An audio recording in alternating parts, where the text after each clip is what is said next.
है इसका नाम।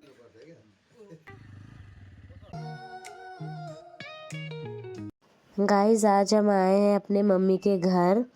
ये है हमारे मम्मी का घर। वहाँ पे दुकान है। मम्मी के डैडी वहाँ पे बैठते हैं, वो चलाते हैं। अभी यहाँ बाहर बैठे हुए हैं मम्मी जी के मम्मी डैडी और मेरे डैडी ऐसे बैठ के थोड़ा बात कर रहे हैं। यहाँ पे काफ़ी सारे ऐसे बकरी वगैरह है, फिर ब्रॉयलर वगैरह है। खेती के लिए ऐसे गाय वगैरह रखा गया है। काफ़ी सारे ऐसे एनिमल्स जैसे कि नॉर्मल गाँव वगैरह में होता है, यहाँ पे भी सेम वैसा ही है। गाइस ये वाला खौसी थोड़ा बैकग्राउंड वॉइस देते हैं। ये रहा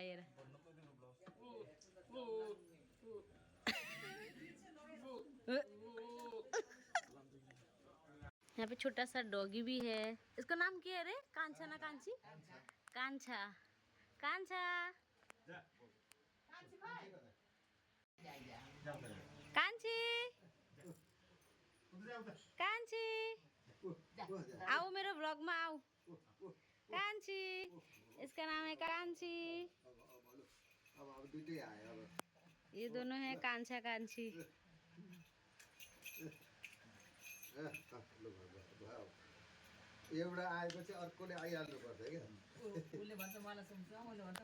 ये है हमारी मौलेजू, प्यारी मौलेजू। खुट्टा ठीक करा बस में। गाइस कांचा बिस्किट मांग रहा है नेवार जी से, लेकिन नेवार जी खड़ूस है, नहीं देंगे वो। कांचा आई जा। The next morning.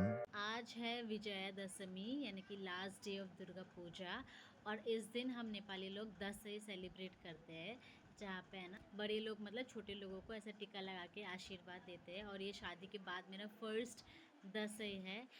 सो अभी तो फ़िलहाल टाइम नहीं हुआ है, टाइम होता है सेलिब्रेट करने का।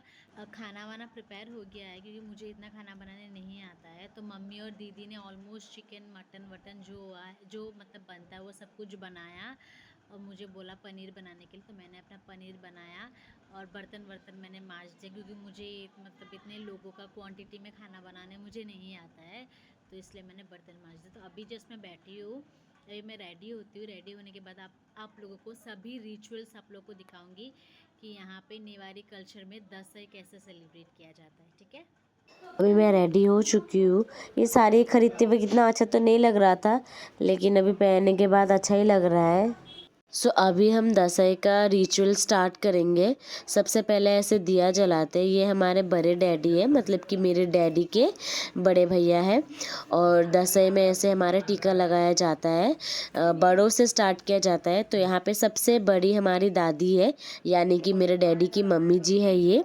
तो उन्होंने सबसे पहले बड़े डैडी को लगाया, फिर बड़ी मम्मी को लगाया, फिर मेरे डैडी को लगाया, फिर मेरी मम्मी को, एंड देन विनोद भैया, दीदी, एक एक करके मतलब बड़ों से ऐसे छोटे के ऑर्डर में आता है, एक एक करके लगाया जाता है आशीर्वाद के तौर पे पैसे।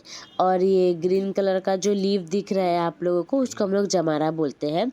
वैसे नॉर्मली नेपाली कल्चर में दशहरा सभी सेलिब्रेट करते हैं, लेकिन सबके उसमें रिचुअल में सिर्फ ऐसे मिडिल फोरहेड में ही लगाया जाता है, लेकिन सिर्फ नेवारी कल्चर में ही ऐसे बीच में और ऐसे साइड फोरहेड में लगाया जाता है वही सेम टीका। और ऐसे ही हमें हमारा जैसे कि पहला शादी के बाद पहला दशहरा था, तो हमें भी सेम वैसे ही बड़ों से छोटे के ऑर्डर में हमें भी आशीर्वाद के तौर पे टीका लगाया गया।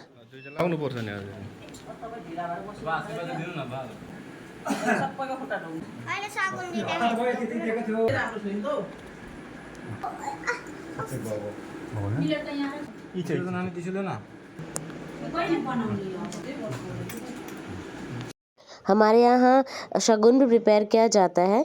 यहाँ पे भोट मांस को ऐसे फ्राई किया जाता है, फिर अदवा प्याज नमक वमक डाल के उसको अच्छे से फ्राई किया जाता है, जिसको समय भोजू कहते हैं हम। फिर अंडा को भी इसको फ्राई करके और साथ ही में ऐसे कुछ कोल्ड ड्रिंक या तो फिर कुछ जूस होता है।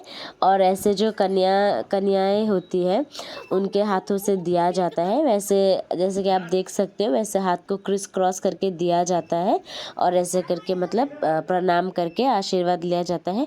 दादी को दिया, फिर ऐसे बड़े डैडी, फिर डैडी, ऐसा करके एक एक करके बड़े से छोटे को दिया जाता है। दशहरे के दिन ही युग का अन्नप्राशन भी किया गया था। युग है मेरे बड़े डैडी का पोता और ये है मेरे भैया और दीदी। सो युग का अन्नप्राशन के लिए ऐसे मीठे में खीर बनाया गया था, जिसको वैसे ही सेम बड़ों से लेके छोटे तक मतलब सभी लोग थोड़ा थोड़ा ऐसे ही उसको मतलब चखा रहे थे।